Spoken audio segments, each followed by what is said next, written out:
Welcome to the Yoga and Podcast. I'm your host, Ashley, a yoga teacher and embodiment teacher here in Austin, Texas.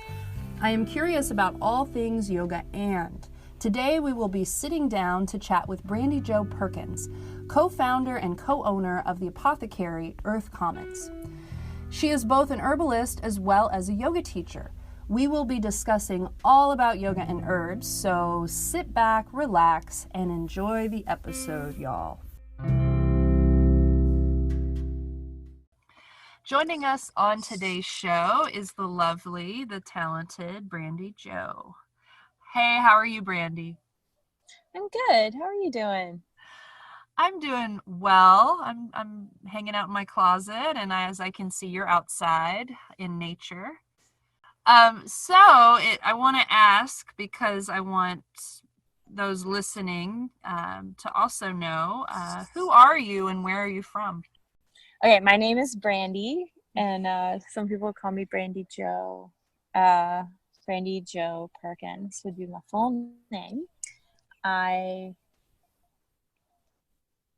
was born in Bastrop, Texas. Pretty much have spent my whole life, I would say, this is it, in the greater Austin area, between Austin and Bastrop. And, just for like 3 years, I lived in Milwaukee, but I moved back. And I am a yoga teacher and an herbalist, and sometimes I work in film. I really connected with your yoga and herb class. That was the coolest thing ever, and you just made it so accessible for people who don't understand or just new to herbs, like you just don't know about nettle and milky oat and all that. It just kind of blew my mind. You came up with this idea just by practicing like in your own, like having herbs while practicing yoga, or how did this idea come to you? So in herbalism, we have a practice called when you're learning about herbs, and the learning's never over, because even if you do know about a plant like nettles, I know what it does, blah blah blah. Well, there's still like the yoga practice, there's a lot to get to know as you change and it transforms and stuff like that. So Materia Medica is the practice of plant sitting. So you're listening to yourself and you're listening to a plant and how it's affecting the body. And generally, you're just being a witness for the experience, and you're trying to get out of the way of yourself so that you can relax into the experience. And so the yin practice is also an excellent canvas for that. So I also really, really adore yin yoga and the healing benefits it has on my body. And, the more I kind of grow or evolve as a person, the more both yoga and working with plants is an important part of my life. And I have a hard time choosing one over the other to study, kind of religiously. So it is me attempting to simplify things, to get us essentially back to ourselves and understand the root of our actions from a place of stillness and how we receive. So working with yin yoga, for instance, is neat. It's kind of an exploration for me, because you're working with meridians, being in tandem with different organ systems in the body, and you can pick different herbs to focus on, to access, develop, tone, or somehow shift the organs of the body, the systems of the body, regulate the energy. And so I like to do this seasonally. It makes most sense to me to do this seasonally, because also you would want to work with herbs seasonally as well. So that would make sense because of different herbs grow in different seasons. So it's kind of it's a fun way to connect, I think. And then it invites in a little bit of that home element. It's like something to take home and incorporate into your life, and that to me says more stability, more ritual. And it's quite intimate. I feel like the modern day, like when I think of something like goat yoga or something, I'm like, I roll my eyes because I'm like, God, that's such a gimmick. But then I realize that's such a message that the world needs to connect with nature. Like, people will pay $30 to hang out with a goat for an hour, and I feel like with herbs are such a easy, accessible, direct connection to getting in touch with nature. If you can't go outside all the time, or it's just like, we know it's there and we don't realize how much we actually need it until we get it, and it's like, oh, this is amazing stuff. I say that because I've been doing the kava tincture, and I'm like, oh my gosh, why haven't I been doing this all my life? So it's like, you forget and then you're reminded. And then you turn me on to nettle tea, and oh my gosh, I drink that like every day. How do you feel about it? I feel like I'm putting minerals back into my body. I feel like I am filling up my well specifically with nettle tea. And I was going to ask, like, what do you do to refill your cup? And I'm sure it was going to have something to do with herbs and yoga, but I'm curious, like, what particular kinds of herbs and what particular practices. Yeah. So right now, with all that's going on, it's springtime, and so it's pertaining to the season, but it's also pertaining to what I'm going through. So, just having opened up a store, energy has been depleted. And then this COVID-19 thing started. So there's kind of general collective angst, and I'm just trying to stay grounded and replenish myself. So, I'm a little affected by oak allergies. I'm outside right now, and I can feel there's like a dryness. And you see the yellow pollen all over everything. So right now I am drinking nettles, because spring is here and I want to cleanse my body. It's like a little blood cleanser. It's replenishing minerals. It's helping me keep up with the fast growth of everything else around me and the change. And it's helping regulate the fluids in my body as the temperature changes. So there's that. And then I pair it with hibiscus tea. Hibiscus. Yeah, it's funny because I feel like we've always grown up with hibiscus. It just feels like it's so prevalent. It's like in every restaurant, and it is, at least in Texas, like it makes sense. It's cooling, it's moistening. We need it for our heat, our hot summers. And it's high in vitamin C. It's sour. It's cooling, and it's also regulating the fluids of the body. So I'm taking that to kind of soothe any like stress that's been created in my body, like any inflammatory reaction to anything that's been happening. The nettles will work on that too, but this is more cooling than the nettles. So I bring that in, and then on top of that, I'm adding lemon peel, because lemon peel is bitter. It's Oh, yes. it's bitter, so it's a bit of a digestive. It's high in vitamin C, and it just kind of brings the tea together. It's really good. When I hear all this and I hear the word bitter and I hear hibiscus, sour, I think of, I'm sure the doshas come into play in your mind being a yoga teacher. Are you thinking about doshas when you're thinking about herbs like the pitta, vata, kapha, or are you just thinking in other terms? I always try to be careful when I'm talking about Ayurveda or anything like that because Okay. um, I have I have knowledge of it, but I Mm-hmm. don't like claim to be an Ayurvedic practitioner. So I haven't done like extensive years and years and years of study. And Yes. I know it's very deep.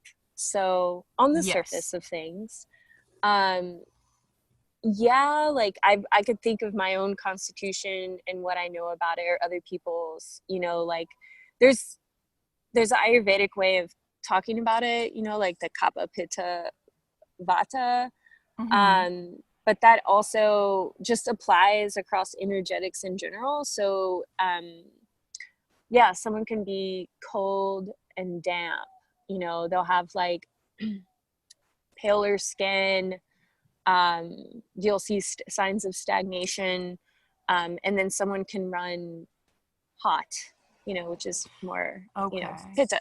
Someone will run Yeah. hot or dry, and they might look red or have scaly skin, like they might be prone to like inflammation or breakouts or bouts of anger and stuff like that. Yeah. And then you have kapha, no, vata. And Uh-huh. that is something I think a lot of people have mentally, at least living in the city. Yes. There's a lot of different Yes. things going on, and it's one of the hardest things for me to work with, which is like creating, which also fills my cup. It's like a routine that feels nourishing, making nourishment a part of routine. But that would Mm. be like more anxiety, again, dry, kind of like all over the place. It might tend towards constipation, things like that, because of Mm-hmm. the dryness. Um, So in herbalism, it sounds like, yes, y'all aren't using those Ayurvedic words, but there's the equivalent of what you've studied. Those energetics, those elements are still what you're looking at in the person. yeah, I It's think just not, basically everyone working in this way is looking at the whole system. So you're looking at the actual like energetics of the body. You're looking at how organ systems function. You're looking at the mhm. energy levels in the body.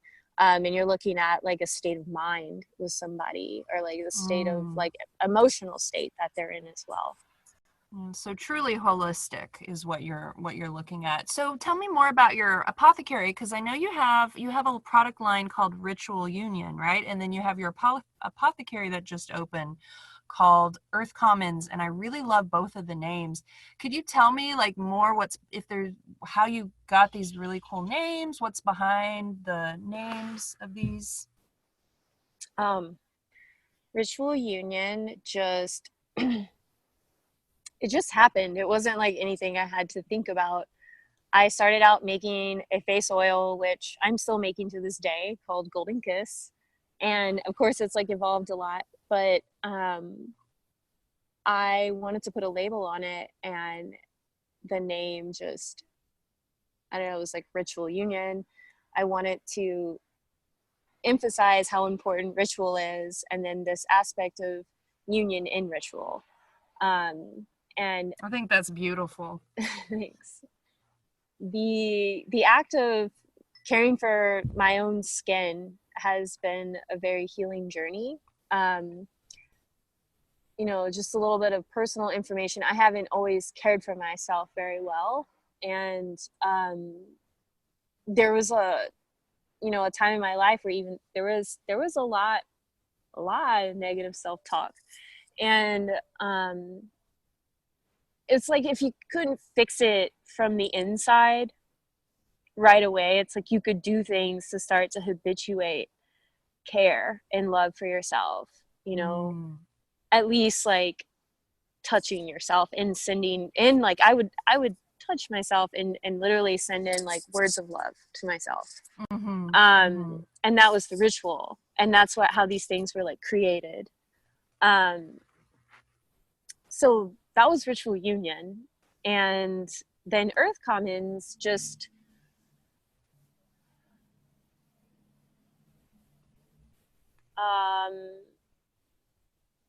when we knew we wanted to open this business, me and my business partner, Caroline Caswell, we were trying to choose a lot of different names.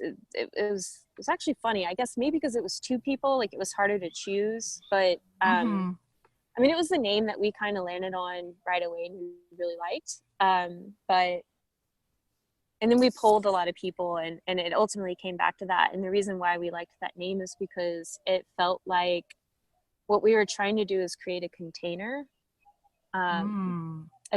for community, a container for transformation, a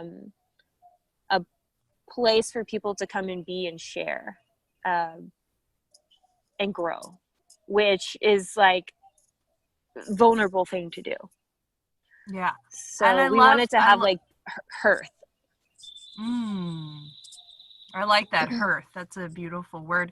I love in your mission statement on your site says, I'm not paraphrasing this correctly, but similarities to water, which I thought was really cool. The shifting, if you want to elaborate on that. Yeah, we initially were going to open up at a different location, and that location, let's say like this was like the subconscious phase, which is a very watery phase, but we were there and we were like, this place is definitely water and it has a lot to teach us. And all we knew at the time was that water had a lot to teach us. The space did not work out, but the water came with us. And we immediately were faced with a lot of challenges in figuring this out. It's pretty much as soon as we hit go and said yes, like we had to be up to the challenge. So the water was a mantra for resilience. We are water. I love that. Yeah. So to really acknowledge like the versatility that is inside of water and how water shapeshifts, right, to fill a container. But it also has that like emotional quality. It has an energetic quality. So it also, they say, you know, when you touch water and you're in water, it kind of like holds that ripple effect. It holds that imprint. So having known other containers, there's like a memory in water. And so it's working with like a very, very like ancient feminine aspect. But also water, like you could just go on and on about water. Like it knows the path of least resistance. And or this unlimited, sorry to interrupt, but the limitless potential was what I kept thinking about with water. Yeah. Yeah. So it's just kind of that inspiring respect of water. Yeah, it's almost like a totem or something like that. So it's like what you would hope to be. It's like a beautiful part of nature and life force. Well, I love the new spot. I don't know the original spot y'all were going to do, but the new spot just is really beautiful. And there's something about what I love about the location and the house, the apothecary, and I haven't been inside physically yet with the new, with everything in, but I've seen the products online, and it feels like this really authentic old Austin, earthy, feminine. I really admire like the vision, because it seems very cohesive. Like it makes sense. I mean, did you just like wake up one day and say, I'm doing this apothecary? Like, how did this come about exactly? Because it seems like it just happened, maybe quickly. I mean, that's what it looks like from the outside. Well, about a year ago or more, I woke up and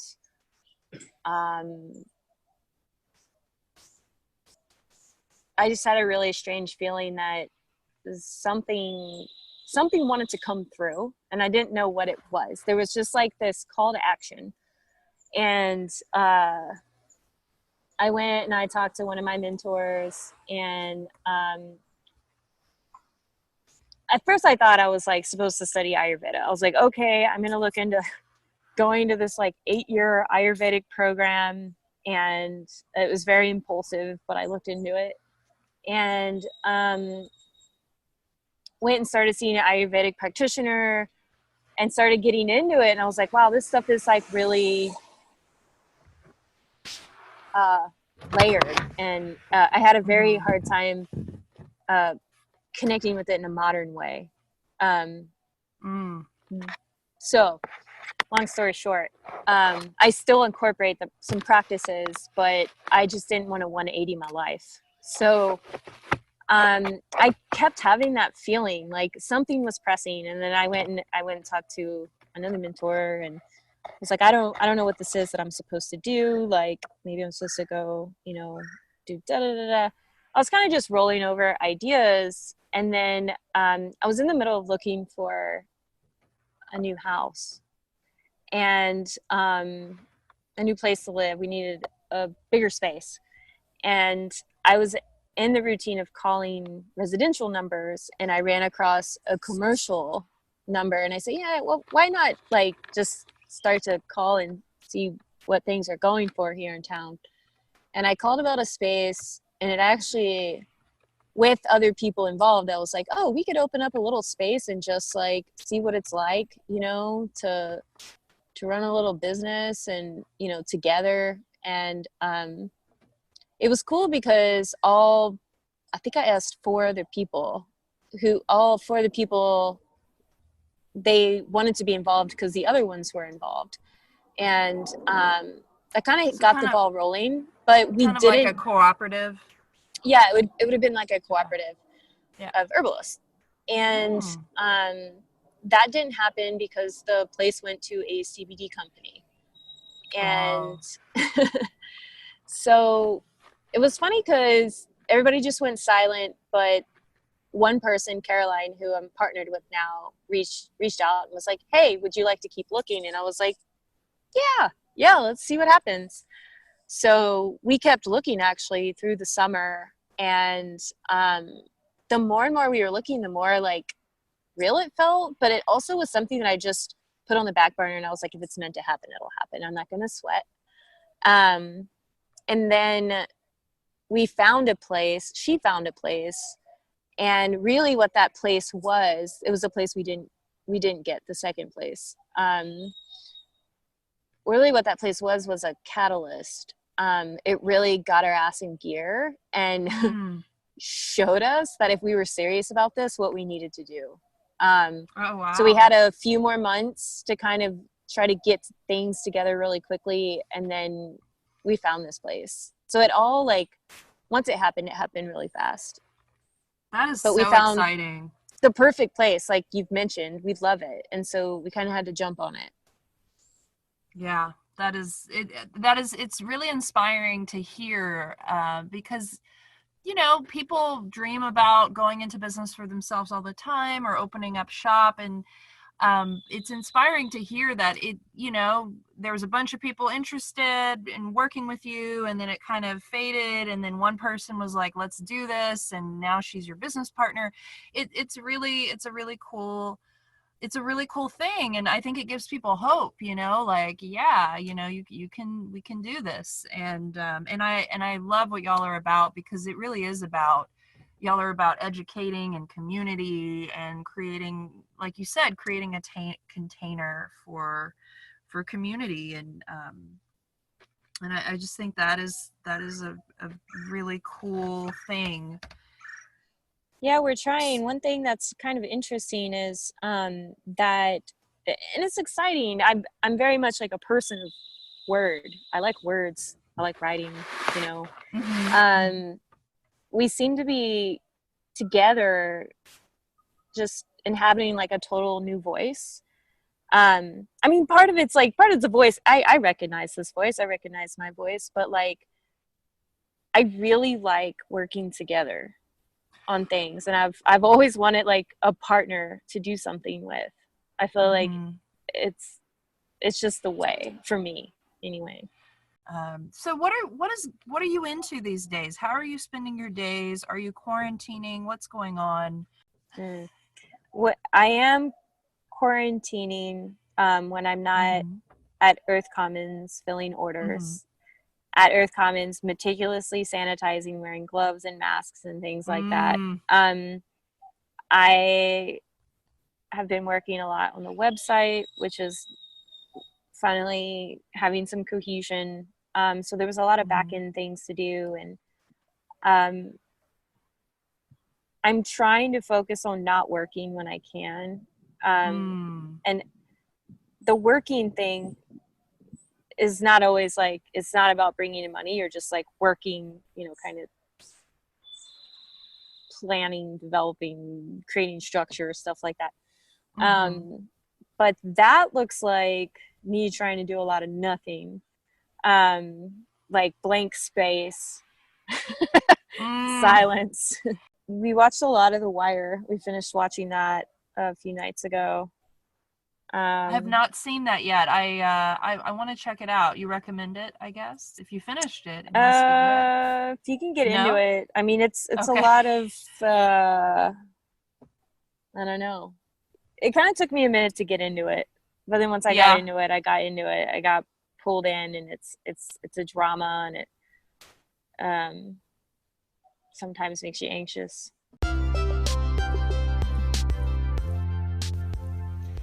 Have you been wanting to start a podcast but not sure where to begin? If you haven't heard about Anchor, it's the easiest way to make a podcast. I really love how easy it is to create. Let me explain. First of all, it's free. There's a creation tool that allows you to record and edit right from your phone or computer. Anchor will distribute your podcast for you to all the major platforms, Spotify, Apple Podcast, and many more. It's everything you need to make a podcast in one place. Download the free Anchor app or go to anchor.fm to get started. Anchor is spelled ANCHOR.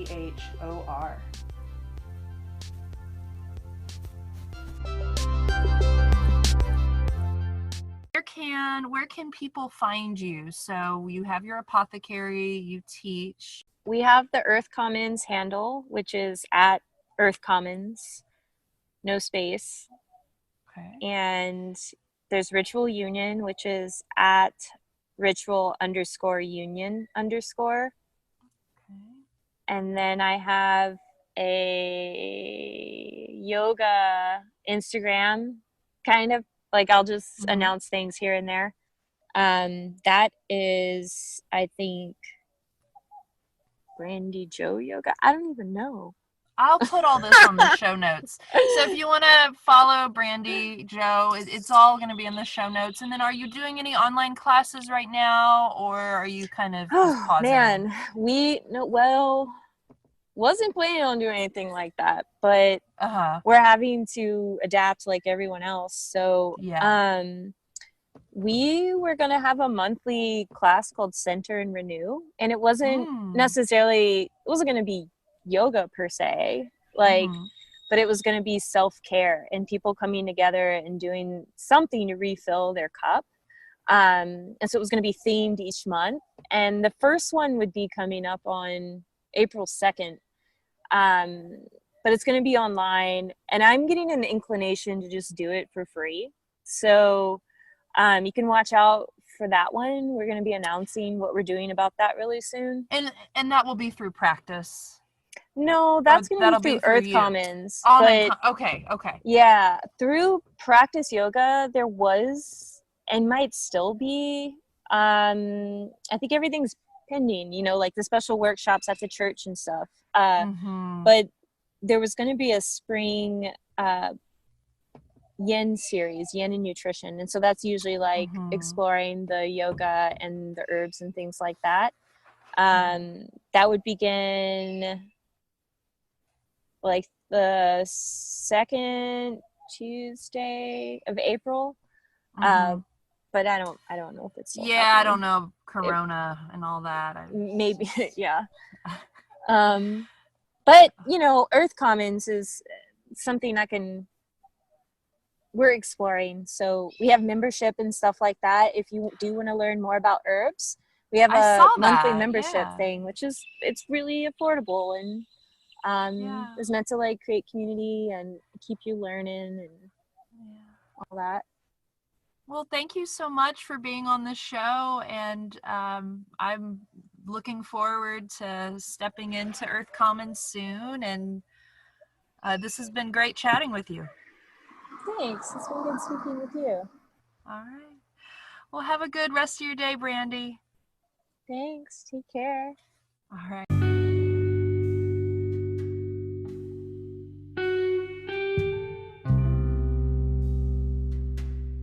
That's all I have for today's episode about yoga and herbs with Brandi Jo Perkins. If you liked what you heard, please share with your friends. If you get a chance to check out the Earth Commons website, I highly recommend. They have really unique offerings that are hard to find. If you would like to help the podcast, please leave us a review wherever you listen to your podcast. If you would like to connect with us, please email us at yogaandpodcast@gmail.com. The "and" is spelled out, YOGAAND podcast@gmail. Please follow us on Instagram, Yoga and Podcast, and let us know if you have any specific topics for the show. Lastly, I currently offer private and semi-private yoga classes online. And you can check that out at my website, ashleyweberyoga.com, to find out more. See you next week.